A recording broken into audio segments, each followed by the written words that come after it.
கர்த்தருக்கு ஸ்தோத்திரம். கர்த்தராகிய இயேசு கிறிஸ்துவின் இன்ப நாமத்தில் இனிய வாழ்த்துக்கள். இன்றைய தியானத்திற்காக ஜெபித்த பொழுது தேவன் தந்த வசனம் உன்னத பாட்டின் புஸ்தகம் 2ஆம் அதிகாரம் 2ஆம் வசனம்.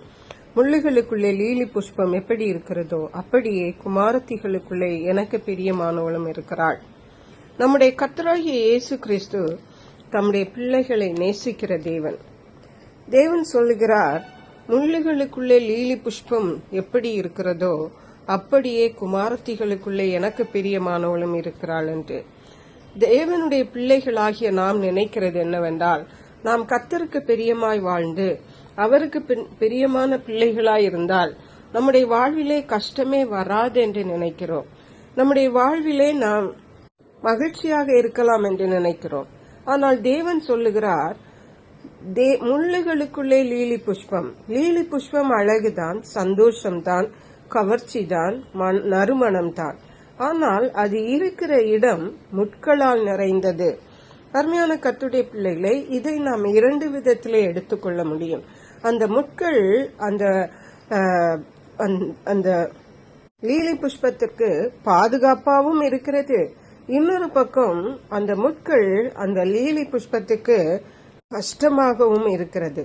ஏனென்றால் அந்த முட்கள் அந்த லீலி புஷ்பத்திலே பட்டால் அவைகள் கிழிந்து போகும். அருமையான கர்த்தருடைய பிள்ளைகளை, தேவனுடைய பிள்ளைகளாகிய நாம் தெரிந்து கொள்ள வேண்டியது என்னவென்றால், எப்படி அந்த லீலி புஷ்பம் முட்களுக்குள்ளே இருந்து பாதுகாக்கப்படுகிறதோ அப்படியே ஒருவேளை தேவனுடைய பிள்ளைகளாகிய நாம் துன்பங்களின் வழியாக நடந்து சென்று கொண்டிருந்தாலும் அந்த துன்பங்கள் நம்முடைய நன்மைக்காகவே என்பதை நாம் மறந்து போகக்கூடாது. அவைகள் நம்மை ஆசீர்வாதங்களுக்கு நேராக கொண்டு செல்லுகிறது.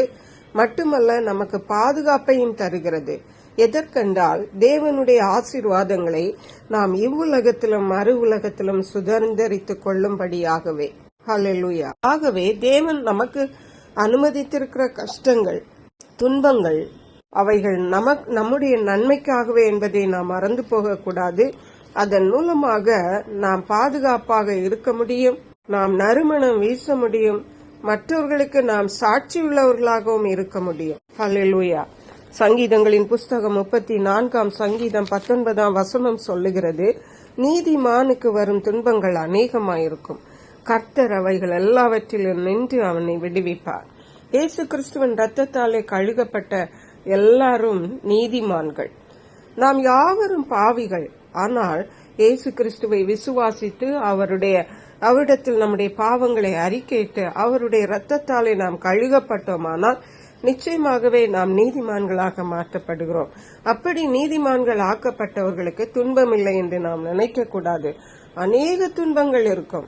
ஆனால் அவைகள் எல்லாவற்றிலிருந்தும் தேவன் நம்மை விடுவிப்பார் என்பதுதான் மிகவும் ஒரு நல்ல செய்தியாக இருக்கிறது. ஆகவே தேவனுடைய பிள்ளைகளாகிய நாம் தெரிந்து கொள்ள வேண்டியது என்னவென்றால், இப்போது நமக்கு இருக்கிற கஷ்டங்கள் என்றைக்கும் இருக்காது. தேவன் அவைகள் எல்லாவற்றினின்றும் நம்மை விடுவிப்பார். அந்த பிரச்சனைகள் நம்மை மேற்கொள்வதில்லை, மாறாக நாம் அவைகளை மேற்கொள்ளுவோம். ஹல்லேலூயா. சங்கீதங்களின் புஸ்தகம் 55ஆம் சங்கீதம் 22ஆம் வசனம் சொல்லுகிறது, கர்த்தர் மேல் உன் பாரத்தை வைத்துவிடு, அவர் உன்னை ஆதரிப்பார், நீதிமானை ஒருபோதும் தள்ளாட விட்டார். நம்முடைய கஷ்டங்களை, கவலைகளை கர்த்தர் மேலே சொல்லிவிடுவோம், அவரிடத்திலே வைத்து விடுவோம். ஏனென்றால் நீதிமானை ஒருபோதும் தேவன் தள்ளாட விட மாட்டார், நீதிமானை ஒருபோதும் வெட்கப்படுத்த மாட்டார். அருமையான கர்த்தருடைய பிள்ளைகளை, இன்றைக்கு துன்பங்களை கண்டு, கஷ்டங்களை கண்டு சோர்ந்து போகாதீர்கள். தேவன் எல்லாவற்றையும் அறிந்திருக்கிறார். அவர் உங்களை ஒருபோதும் வெட்கப்படுத்த மாட்டார், ஒருபோதும் தள்ளாட விட மாட்டார். எல்லாவற்றினின்றும் தேவன் உங்களுக்கு ஜெயத்தை தருவார். கர்த்தர் தாம் இந்த வார்த்தைகளை ஆசீர்வதிப்பாராக. ஜெபிப்போம். எங்களை கிருபையா நேசித்து பாதுகாத்து வழி நடத்துகிற அன்பின் தகப்பனே, ஆசீர்வதிக்கப்பட்ட இந்த நல்ல நாளுக்காக நன்றி. இந்த வேளை தேவனுடைய பிள்ளைகளாகிய நாங்கள் முட்களுக்குள்ளே இருக்கிற லீலி புஷ்பத்தை போல பாதுகாப்பாக, மற்றவர்களுக்கு ஆசீர்வாதமாக, எங்களுக்கு ஆசீர்வாதம், எல்லாவற்றையும் ஜெயமாக நீர் எங்களுக்கு நடத்தி தருகிறபடியால் நன்றி, நறுமணமாக வைத்திருக்கிறபடியால் நன்றி. பரிசுத்த ஆவியானவரே, துதிகன மகிமை மக்கை செலுத்துகிறோம். இயேசு கிறிஸ்துவின் இன்ப நாமத்தில் ஜெபிக்கிறோம் அன்புள்ள பரமபிதாவே, ஆமென்.